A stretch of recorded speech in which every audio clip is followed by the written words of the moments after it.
ما رأينا مهلكا لجنودنا كاليمن. كلما أرسلنا إليها الجنود ذابوا كذوبان الملح في الماء، لا يعود منهم إلا القليل.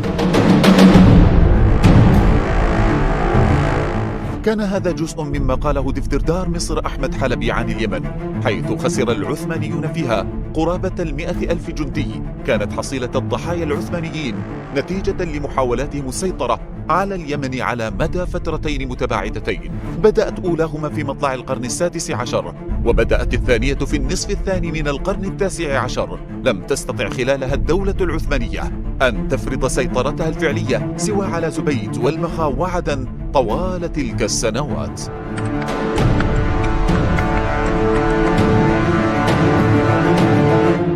في تلك الفترة ذاع صيت الجيوش العثمانية، فما بين بلد يعلن استسلامه دون قتال وآخر لا يناله من القتال سوى الخسائر الفادحة، والنتيجة واحدة هي سيطرة القوات العثمانية على تلك المقاطعات والأقاليم التي لن تكلفها أكثر من 5,000 جندي. ومن بين تلك البلدان كان هناك بلد عربي هو الوحيد الذي استعصى على العثمانيين وجعل من أرضه مقبرة جماعية لهم، ليطلق عليه الأتراك لقب مقبرة الأناضول. فكيف حدث ذلك؟ وكيف كانت اليمن إحدى المحطات التي أرهقت الدولة العثمانية ودقت أول مسمار في نعش تلك الإمبراطورية العظيمة؟ الحملة الأولى. في بداية القرن السادس عشر أراد العثمانيون فرض سيطرتهم على اليمن بعد انتصارهم على المماليك في بلاد الشام ومصر، وكان موقع اليمن الاستراتيجي والذي يطل على البحر الأحمر وبحر العرب أحد الأسباب الرئيسية التي دفعت العثمانيين لضم اليمن، خاصة في إطار الصراع مع البحرية البرتغالية التي عملت على تحويل طرق التجارة من البحر الأحمر عن طريق رأس الرجاء الصالح، وهو الأمر الذي أثر على عائدات الموانئ العثمانية.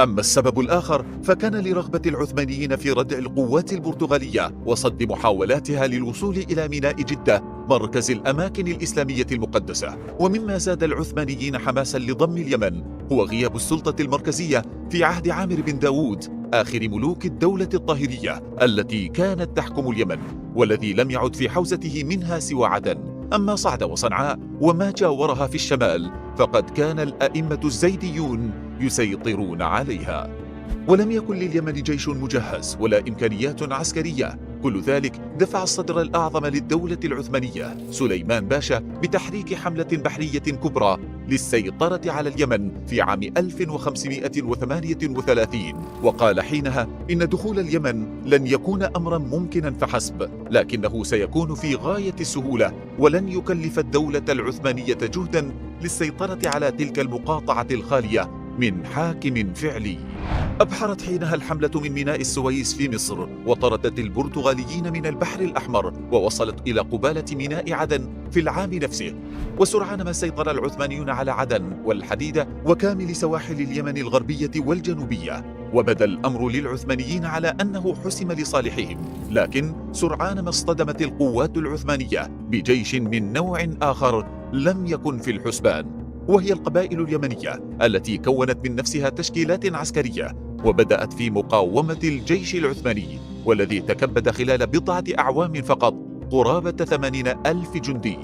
ولم يستطع العثمانيون فرض سيطرتهم الفعلية على اليمن، حيث كانوا كلما أخمدوا ثورة في منطقة تندلع ثورة في منطقة أخرى، مما تسبب في استنزاف الجيش العثماني بشكل كامل. استمرت المعارك بين العثمانيين والقبائل اليمنية حتى مطلع القرن السابع عشر، لتندلع الثورة الأهم والأبرز والتي قادها الإمام القاسم بن محمد، والتي أكملها أبناؤه من بعده، لتنتهي بخروج وانسحاب القوات العثمانية من اليمن عام 1635، ولتصبح اليمن حينها أول بلد عربي يتمكن من الاستقلال عن الإدارة العثمانية.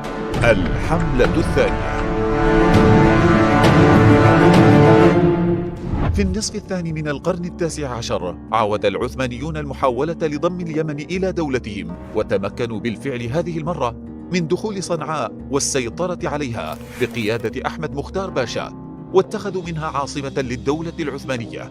وعمل العثمانيون في 20 عاما الأولى من تلك الفترة على إنشاء الكثير من المشاريع الخدمية والمدارس والطرق، غير أن اليمنيين لم ينظروا إليهم إلا أنهم محتلين لأرضهم، لكنهم كانوا يترقبون الفرصة المناسبة. وبقي الوضع على حاله حتى أواخر القرن التاسع عشر، حين اندلع التمرد بقيادة الإمام المنصور بالله بن يحيى، وحينها تمكن أنصاره من محاصرة صنعاء والسيطرة عليها. حاولت الدولة العثمانية إرسال قواتها للتصدي لهم، لكن محاولاتها باءت بالفشل. وفي مطلع القرن العشرين توفي الإمام المنصور ليكمل من بعده ابنه المتوكل المقاومة والتمرد، والتي تكبد فيها العثمانيون الخسائر الفادحة. فاضطرت الحكومة العثمانية لعقد الهدنة والاعتراف بسيادة الإمام المتوكل. هدأت الأوضاع حينها، لكنها لم تلبث أن اشتعلت مرة أخرى بعد عدة أعوام، وهنا أرادت الدولة العثمانية أن تنهي الأمر هذه المرة، فأرسلت مددا بقوات كبيرة يترأسها رئيس الأركان أحمد عزت باشا، الذي اضطر أمام المقاومة العنيدة لعقد صلح مع المتوكل مدته 7 سنوات.